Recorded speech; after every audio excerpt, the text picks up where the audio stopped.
Alhamdulillah Rabbil Alamin. Wassalatu wassalamu ala sayyidil mursalin wa ala alihi wa ashabihi wa man tabi'ahum bi ihsan ila yaumiddin. Amma ba'du. Ibu-ibu Masjid Ta'lim Iqamah keluarga Kabupaten Jayapura yang dimuliakan oleh Allah Subhanahu wa taala. Al-haditsul rabi' an Ibrahim an Alqamah an Abdullah bin Mas'ud radhiyallahu ta'ala anhum qala Rasulullah sallallahu alaihi wasallam man ta'allama baban minal ilmi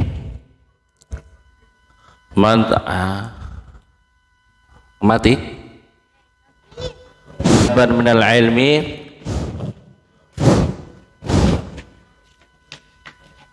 ta'allama man barang siapa ta'allama belajar siapa man baban satu bab minal ilmi daripada ilmu yantafi'u bihi fi akhiratihi wa dunyahu.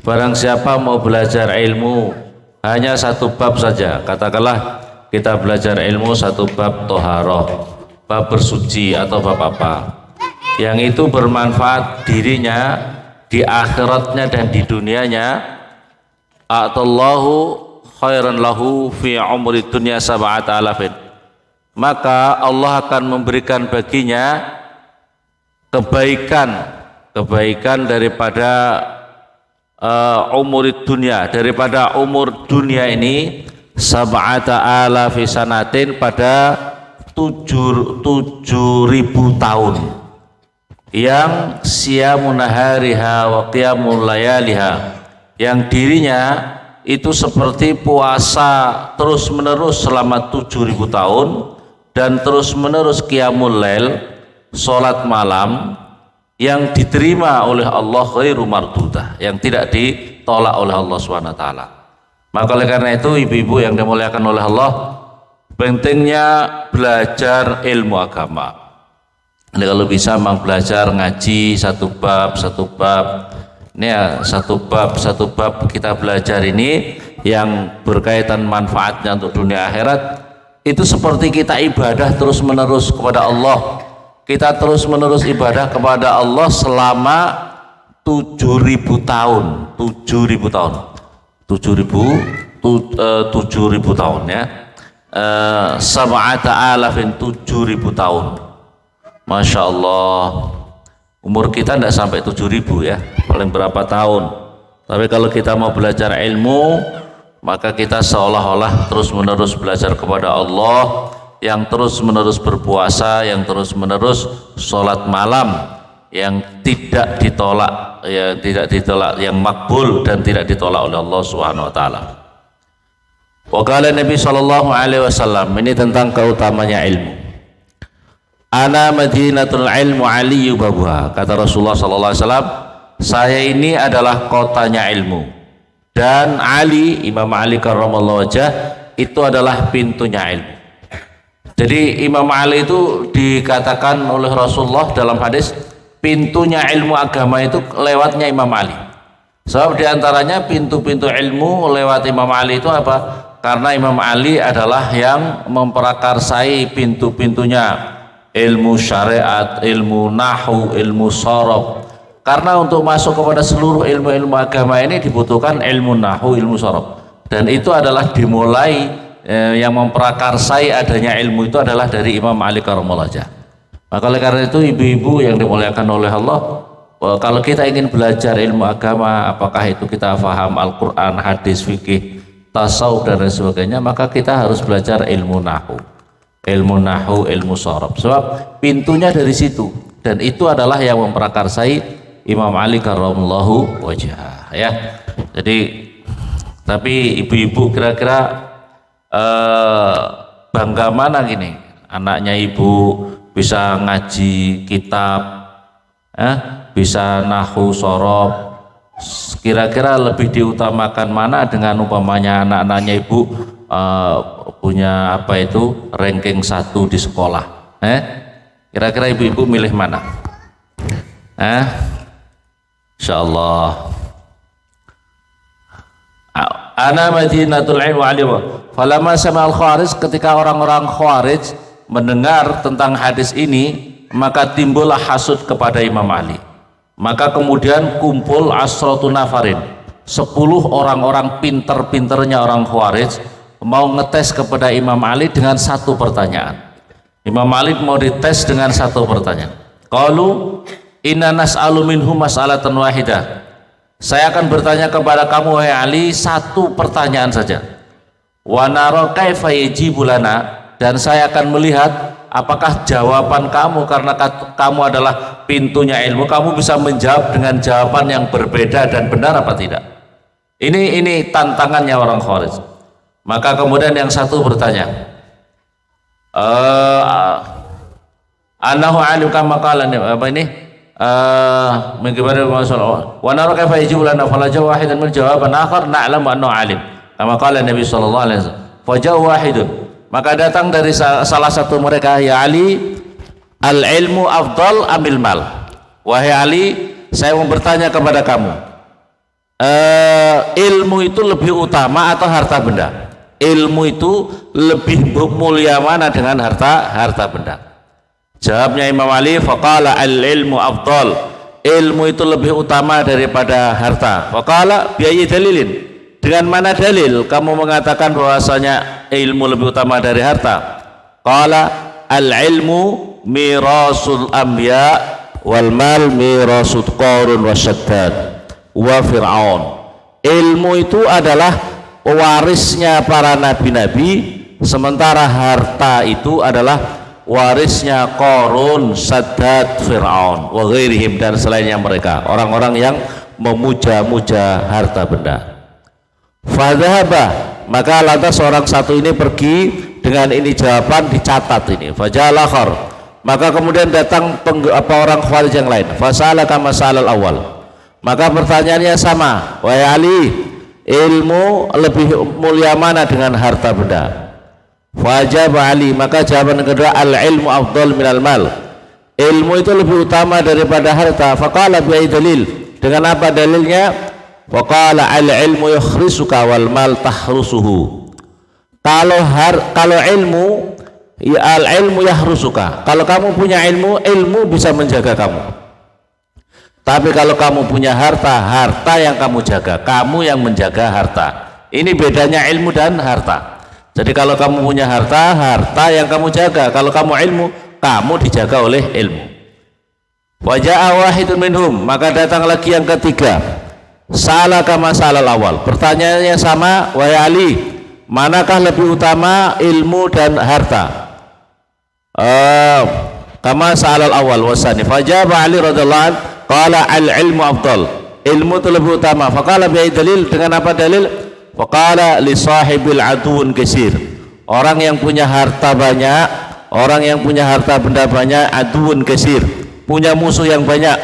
Wa li sahibil ilm, orang yang punya ilmu sadiqun katsir, punya teman yang banyak. Maka kemudian orang ini berangkat dan kemudian tanya lagi orang yang berikutnya datang. Qala faqala ilmu afdal amil mal, manakah wahai Ali, ilmu ataukah harta yang lebih utama? Faqala al ilmu afdal, ilmu lebih utama. Faqala bi dalil? Dengan apa dalilnya? Qala idza sarrafta minal mal fa inna yanqus wa idza sarrafta minal ilm yazid. Karena kalau kamu mentasarrufkan, kalau kamu membelanjakan harta, maka harta benda kamu menjadi berkurang.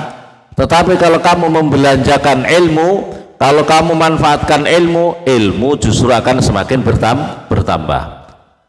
Maka kemudian pertanyaan yang berikutnya lagi datang dengan pertanyaan yang sama.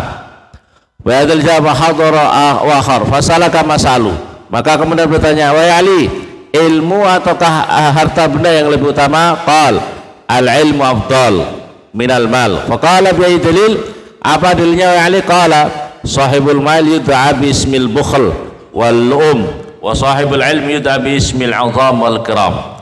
Orang yang punya harta dipanggil dengan orang yang bakhil. Ya, kalau orang berkata oh bakhil, kadang-kadang karena ya kalau melayani banyak orang kan bisa juga dikatakan bakhil. Bisa juga orang punya harta itu kadang-kadang sebagian dibantu, sebagian tidak. Yang dibantu mengatakan orang baik, yang tidak dibantu mengatakan dia bahil ya. Karena kalau menuruti banyak orang masa ya repot ya. Tetapi kalau orang yang punya ilmu maka dipanggil dengan orang yang mulia, orang yang dimuliakan. Fahadaba, maka kemudian orang ini berangkat pergi dan kemudian datang lagi yang berikutnya lagi. Wasalan dalik, pertanyaan yang sama. Ali, ilmu afdal minal mal, ilmu lebih utama ataukah dari harta? Faqala, mana dalilnya? Al mal yahfadu minas sarik, wal ilmu la yahfadu minas sarik. Ilmu, kalau kamu punya ilmu, apa itu? Kalau kamu punya harta, harta kamu jaga daripada pencuri. Wal ilmu la yahfadu minas sarik. Tetapi kalau punya ilmu tidak usah kita jaga daripada pencuri. Fadaba bi hadzal jawab wa hadir akhar. Kemudian datang lagi yang berikutnya lagi wasala anhu. Faqala bi dalil qal, jawabnya pertanyaan yang sama, apa dalilnya? Ilmu lebih utama dari harta. Mana yang lebih utama? Imam Ali, sahibul mal yuhasib yaumil qiyamah. Lebih utama ilmu. Orang yang punya harta nanti di hari kiamat orang itu akan memperhitungkan semua harta bendanya. Dari mana kamu dapatkan, dari kemana engkau belanjakan, dan sebagainya. Semua harta benda ditanyakan. Wasahibul ilm yashfa'u yaumil qiyamah. Orang yang punya ilmu, ilmunya justru bisa memberi syafaat nanti di hari kiamat. Maka kemudian datang lagi dengan pertanyaan sama, wahai Ali, manakah ilmu dan harta yang lebih utama? Qala ilmu afdal. Kata Imam Ali, ilmu lebih utama daripada harta. Apa dalilnya? Al-mal faqala min mal faqala ilmu afdal min. Qala bi dalil. Apa dalilnya? Al-mal yandarisu bidulil muqas. Ilmu apa itu? Harta dengan lamanya berdiam diri. Kalau kita punya harta maka kemudian menjadi semakin rusak.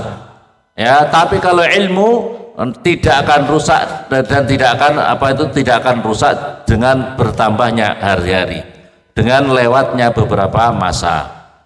Fadzaba bihadzal jawab wa hadra akhar. Dan kemudian pertanyaan yang berikutnya lagi dari orang Khawarij, wahai Ali, ilmu atau harta yang lebih utama? Jawab, al ilmu afdal, ilmu lebih utama. Faqala bi dalil. Dengan apa dalilnya wahai Ali? Al mal yuksil qalb. Orang yang punya harta kalau tidak hati-hati bisa mengeraskan hati. Harta, kalau punya harta itu bisa menjadikan keras hatinya. Tetapi kalau apa itu, dan kalau ilmu afdal minal qala ilmu afdal minal qala yadil qala sahibul mal yud'ab rububiyah. Tapi kalau ilmu justru yunawwirul qalb. Ilmu bisa menerangkan hati. Maka kemudian datang lagi orang yang berikutnya lagi pertanyaan, ilmu ataukah harta yang lebih utama wahai Ali?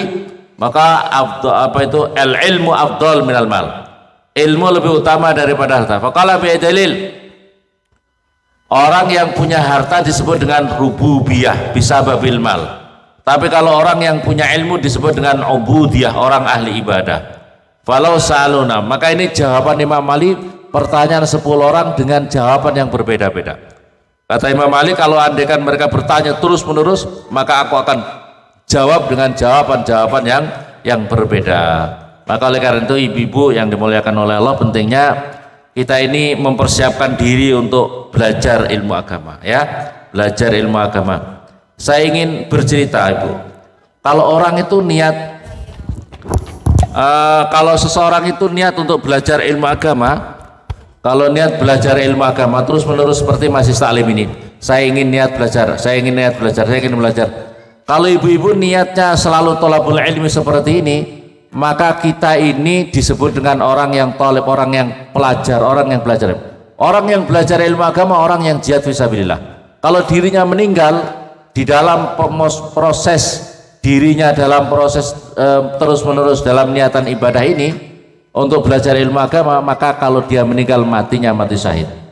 Saya ingin bercerita, abahnya Syekhina Maimun Zubair itu Mbah Zubair. Itu kalau beliau ngaji seminggu, satu minggu sekali ngaji tafsir Jalalain, ngaji itu orang-orang tua pada datang. Orang-orang tua datang, ada yang umur 50, ada yang 60, ada yang lebih. Itu ngaji sama beliau, begitu ngaji terus semua menghafalkan. Ayat-ayatnya dihafalkan. Tapi karena orang tua yang tidak sampai hatam, paling-paling dapat 1 juz, ada yang sudah meninggal, ada yang lebih kemudian meninggal. Tapi yang terpenting bukan masalah dirinya meninggal belum hatam, tetapi dirinya meninggal masih dalam proses belajar ilmu agama. Itu yang terpenting. So kalau dirinya meninggal dalam proses thalabul ilmi, maka dirinya mati syahid. Dirinya mati syahid. Maka oleh karena itu ibu-ibu niatkan. Jadi kalau saya ingin thalabul ilmi di dalam majelis Iqamah Kabupaten Jayapura, ya mendengarkan walaupun sedikit-sedikit, nambah-nambah sedikit, niatkan. Kalau kemudian ini sudah terus-menerus jihad, jadi walaupun ibu di rumah, ini dalam proses jihad fisabilillah, jadi pahalanya sangat luar biasa. Insya Allah nanti ibu-ibu ya, nanti kalau ada ibu-ibu Iqamah yang meninggal dan ndak ikut pengajian-pengajian seperti ini, insya Allah nanti di alam barzah menyesal, sungguh sangat menyesal. Kenapa dulu saya tidak ikut silaturahim? Kenapa saya dulu tidak ikut majelis taklim? Ya, nanti tanyakan saja. Nanti kalau di alam barzah sangat menyesal karena meninggalkan sesuatu yang sangat mulia dan agung. Ya, yang penting ikhlas, hati kita dijaga, keikhlasan kita, niat kita untuk thalabul ilmi. Al hadisul khamis. Hadis yang kelima, an Abi Dzar Al-Ghifari radhiyallahu anhu qala qultu ya Rasulullah, ada Abu Dzar Al-Ghifari bertanya sama Rasulullah, "Allimni amalan yuqarribuni ilal jannah." Ya Rasulullah, ajarkan kepada saya suatu amal yang bisa mendekatkan diri saya untuk ke surga ya Rasulullah. Wa yubaiduni minan nar, yang menjauhkan diriku daripada api neraka. Kata Rasulullah sallallahu alaihi wasallam, idza amilta sayyi'atan fattabi'ha hasanah. Ini Rasulullah memberikan konsep kepada kita, resep kepada kita ibu-ibu. Ini ada Abu Dzar Al-Ghifari, ya Rasulullah, ajarkan aku amalan yang gimana amalan itu bisa mendekatkan aku ke surga, menjauhkan aku ke neraka. Jawabnya Rasulullah, kalau kamu idza amilta sayyi'atan fattabi' hasanah. Kalau kamu punya amal jelek, kalau kamu pernah melakukan dosa, ikuti amalan dosa itu dengan amalan kebaikan. Oh, tadi saya dosa ya Allah, sedekah, salat, istighfar, baca sholawat, salat malam, taubat. Ini namanya kalau kita sampai melakukan perbuatan dosa, maka ikuti perbuatan itu dengan amalan-amalan hasanah, amalan-amalan yang baik. Qala qultu aminal hasanah qaulu la ilaha illallah. Jawabnya Abu Dzar Al-Ghifari, ya Rasulullah, apakah juga termasuk amalan kebaikan itu dengan zikir la ilaha illallah? Dengan zikir la ilaha illallah? Naam, hiya ahsanul hasanat. Kata Rasulullah, iya, itu adalah sebaik-baiknya amal kebaikan. Masya Allah. Jadi ini kata Rasulullah, wala hadza hikayah. Jadi kemudian, oleh karena itu ibu-ibu yang dimuliakan oleh Allah, diantaranya untuk penghapus dosa-dosa itu adalah zikir la ilaha illallah. Ibu-ibu berapa kali dalam sehari semalam berzikir la ilaha illallah? Berapa kali ibu-ibu? 1000 kali. Alhamdulillah. Saya ingin menginfokan atau bisa juga ijazah umum ya. Sayyidina Maimun Zubair itu amalannya adalah kalau di pondok, bukan pribadi, di pondok untuk jamaah, untuk umum, setiap pagi, ini sanadnya Sayyid Muhammad sampai ke Rasulullah, itu adalah zikir la ilaha illallah 313 kali setiap pagi.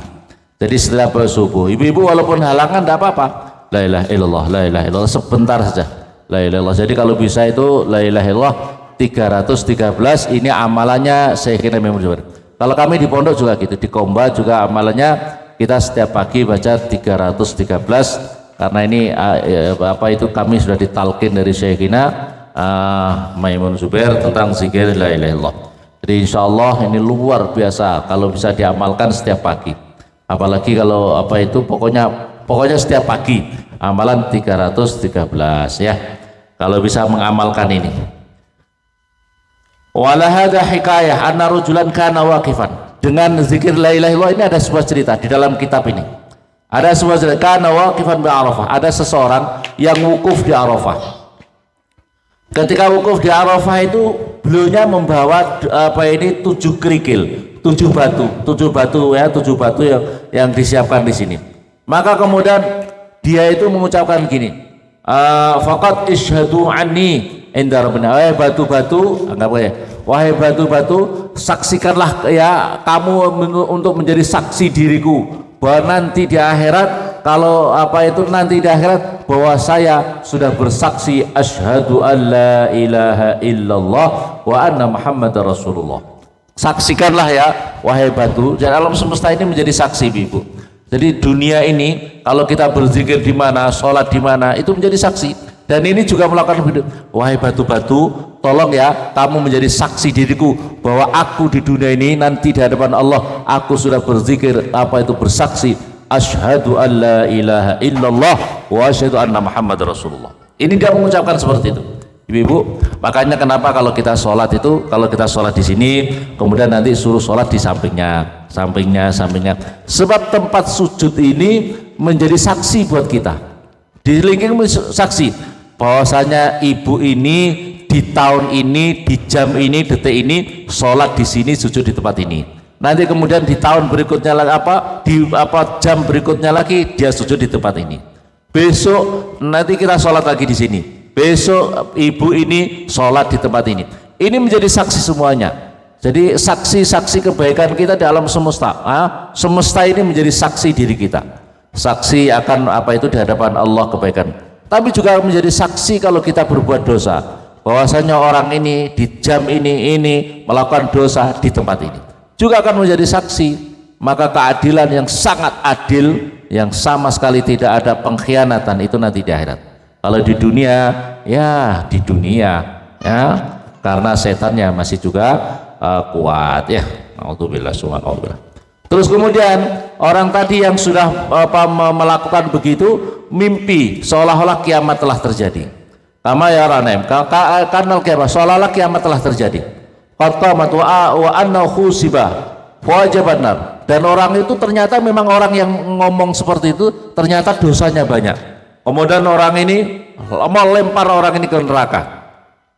Tapi begitu mau dilempar di neraka ada batu, karena batu yang menutup neraka. Padahal neraka itu luar biasa. Jadi batunya yang waktu di dunia ini tidak terlalu besar, tapi bisa menutup pintu neraka itu. Dilempar, malaikat dia bisa ngangkat. Coba bayangkan, malaikat dia bisa ngangkat pintu batu yang dari pintu neraka tadi. Dia bisa ngangkat. Tapi begitu mau pindah lagi ke pintu berikutnya ada batu lagi yang menutup, malaikat tidak bisa mengangkat lagi. Begitu berikutnya tidak bisa. Jadi pintu neraka itu semuanya tertutup dan kemudian tidak bisa. Terus sama Allah, ya Allah ini orang ini gimana ya Allah, ini semua pintu-pintu neraka orang ini banyak dosa, mau saya lempar neraka tapi pintu-pintunya ditutup oleh batu yang tidak bisa kami angkat. Jawabnya Allah SWT, batu-batu itu menyaksikan, bersaksi bahwa orang ini bersyahadat kepada aku dengan ikhlas. Maka oleh karena itu lepaskan, masukkan dia ke surga.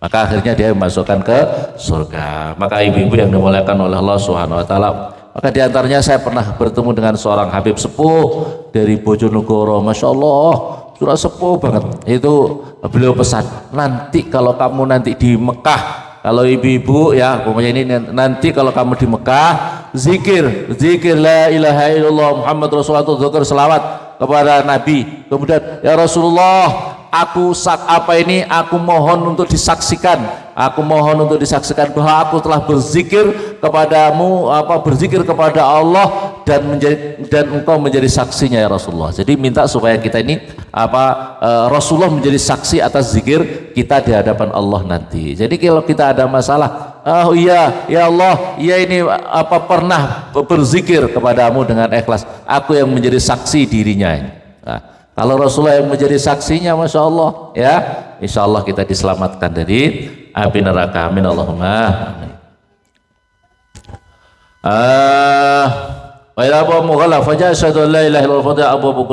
Dan kemudian akhirnya masuk ke pintu-pintu surga.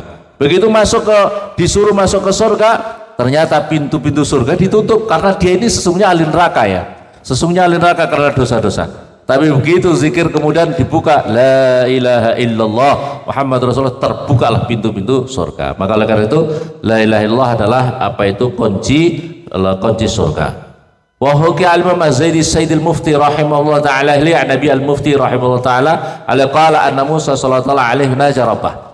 Pernah Nabi Musa bermunajat kepada Allah Subhanahu wa taala, ya Allah, Engkau menciptakan semua ciptaan adalah sebenarnya dengan kasih sayangmu ya Allah, dengan warabbaitahum bini'matika, Engkau merawat mereka semuanya dengan nikmat-nikmatmu, dan Engkau memberikan rizki mereka. Tetapi kenapa ya Allah nanti di hari kiamat, sumata yaumil qiyamah nafi narika, tapi kenapa ya Allah di antara makhluk-makhlukmu itu ada yang dimasukkan ke neraka ya Allah? Padahal di dunia ini semuanya yang sholat dapat kasih sayang, bisa menikmati fasilitas dunia, makan minum enak. Orang yang sholat, yang tidak sholat, semuanya dapat fasilitas. Betul ya? Orang yang tidak sholat dapat menikmati ini matahari ya, dan orang yang sholat pun juga sama, semuanya mendapatkan kenikmatan.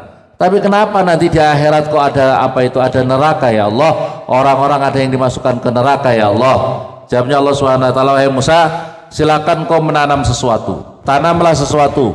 Begitu nanam sesuatu, nanti kalau kamu panen nanti aku jawab.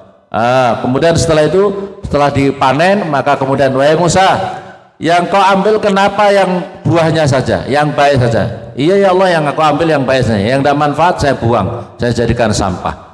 Maka kemudian jawabnya Allah Subhanahu wa taala, itulah yang Musa, aku menciptakan orang semuanya mendapatkan fasilitas yang sama, kenikmatan yang sama, bisa menikmati fasilitas semua di dunia ini. Tetapi yang aku ambil adalah yang lolos sebagai manusia, yang tidak lolos aku jadikan sampah. Ibu-ibu lihat, ibu-ibu kalau menanam padi, ya menanam padi, yang diambil berasnya saja, pohonnya dibakar, jadikan bahan bakar atau makanan ternak. Kalau yang kering-kering jadikan bahan sampah, dibakar. Jadi yang kita ambilnya sedikit. Begitu kalau kita nanam pohon kelapa, kita ambil kelapanya saja, kelapa saja diambil, airnya diambil, kelapanya saja, yang lain dijadikan sampah. Padahal semua dengan kasih sayang, kita pupuk, kita rawat dan lain sebagainya, tapi semuanya hanya jadikan sampah, hanya jadikan yang kita ambil hanya yang manfaat dari kita. Begitu juga manusia, ibu-ibu. Manusia sangat banyak, semua dapat fasilitas dari Allah Subhanahu wa taala. Yang jadi betul-betul lolos sebagai manusia itu yang masuk surga, yang tidak lolos masuk neraka. Yang tidak lolos masuk neraka. Maka oleh karena itu ibu-ibu ini mau milih yang sedikit itu, ya, yang sedikit itu yang lolos sebagai manusia, ataukah yang akan menjadi bahan sampah masuk ke neraka? Apa itu yang orang yang wangkot? Orang kata hadisnya itu, siapakah orang-orang yang termasuk orang ahli neraka itu? Orang yang tidak dipilih, orang-orang yang tidak lolos, orang-orang yang tidak menanamkan konsepsi, orang yang tidak menanamkan, mengokohkan hatinya dengan zikir la ilaha illallah. Jadi yang lolos itu sebagai manusia, lolos kita menjadi orang-orang ahli surga adalah orang yang senantiasa berpegang teguh, berkonsepsi, berzikir dengan memperbanyak zikir la ilaha illallah. Semoga bermanfaat dan Allah ajma'in. Assalamualaikum warahmatullahi wabarakatuh.